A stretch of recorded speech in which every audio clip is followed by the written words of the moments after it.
जम्मू कश्मीर अपनी पार्टी का एक मुहिम चल रही है। जब से हम वजूद में आए हैं 8 मार्च 2020 से हमारी कोशिश है कि हम ज़्यादा से ज़्यादा लोगों तक पहुँचें और उसी की कड़ी है कि आज शहर श्रीनगर में हज़रत बल कॉन्स्टिट्यूंसी से आज अब्दुल हमीद साहब जोन प्रेसिडेंट जो PDP के थे, आज इन्होंने हमारे साथ ज्वाइन किया है। जुनैद साहब वहाँ उस कॉन्स्टिट्यूंसी को नर्स कर रहे हैं अपनी पार्टी की तरफ से। मुझे उम्मीद है कि जो आने वाले इलेक्शन है इसमें लोग नेशनल कॉन्फ्रेंस और PDP जैसी जमातों को जड़ से उखाड़ के फेंकेंगे, क्योंकि ये हमारे लिए जिहाद है।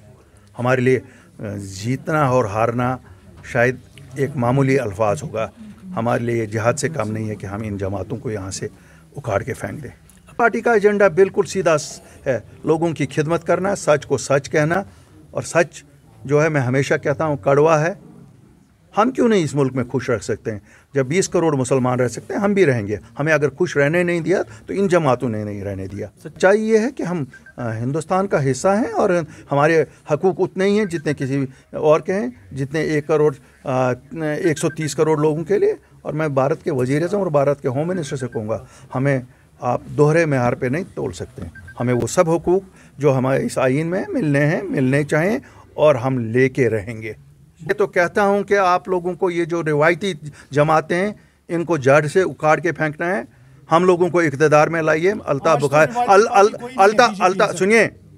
बुखारी आपको वादा देता है कि हम अपने नौजवानों को इज़्ज़त और वक़ार की ज़िंदगी दे देंगे। हम लड़ेंगे, हम सामने आएंगे, हम जाएंगे, वकालत करेंगे इन चीज़ों की हिंदुस्तान की वज़ीर-ए-आज़म और हिंदुस्तान के होम मिनिस्टर के पास कि साहब हम जिम्मेवार हैं। अगर कोई आपको कहीं यहाँ कहेगा, ये तो लीडर थे, उन्होंने इनको ये रास्ता दिखाया। सेल्फ रूल और ऑटोनॉमी क्या इन बच्चों ने कही? वो तो इन लीडरों का नारा था। उनको क्यों नहीं पकड़ते हो? हमारे बच्चों को क्यों पकड़ते हो? अगर किसी ने उनको इस रास्ते पर लगाया, उनको पकड़ो ना। अलायंसेस की बात छोड़िए। देखिए, मैं आपको कहता हूँ, अलायंसेस की बात छोड़िए। अल्ताफ़ बुखारी और अपनी पार्टी का एक ही मिशन है कि हम नेशनल कॉन्फ्रेंस, PDP और ऐसी रिवायती जमातों को, या बीजेपी ने भी हमें कौन सा काम यहाँ नुकसान किया है, हम ऐसी रिवायती जमातों से छुटकारा चाहते हैं। अल्लाह के फजल से हमें लगता है कि अगली हुकूमत हमारी होगी। बुखारी साहब, कुछ पुराने लीडर्स फिर से रिजॉइन कर रहे हैं, तो उस पर क्या कहेंगे आप? देखो साहब, लीडरों से कोई फ़र्क नहीं पड़ती है।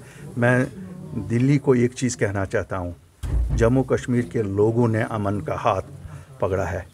5 अगस्त 2019 के बाद अगर अमन है, उसका श्रेय पूरा जम्मू कश्मीर के लोगों को जाता है, क्योंकि लोगों के दिलों में चेंज हुई है। ये लीडरों के दिलों में चेंज नहीं है, ये लोगों के दिलों में चेंज है, क्योंकि उनको समझ आया है कि उनको बलि का बकरा बनाया जाता है, उनके बच्चों को बलि का बकरा बनाया जाता है। ये तो अपने इक़्तिदार की हवस में कुछ भी कहते हैं। आज बुरा कहते हैं, कल भला कहते हैं।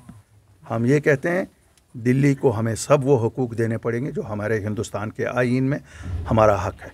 हम किसी से कम नहीं है और हमसे कोई ज़्यादा इस मुल्क के लिए किसी ने ज़्यादा कुर्बानी नहीं दी है। हमें पता है हमारे लोग अमूरात के लिए ट्रांसफ़र्स होती हैं, आती रहेंगी, जाती रहेंगी।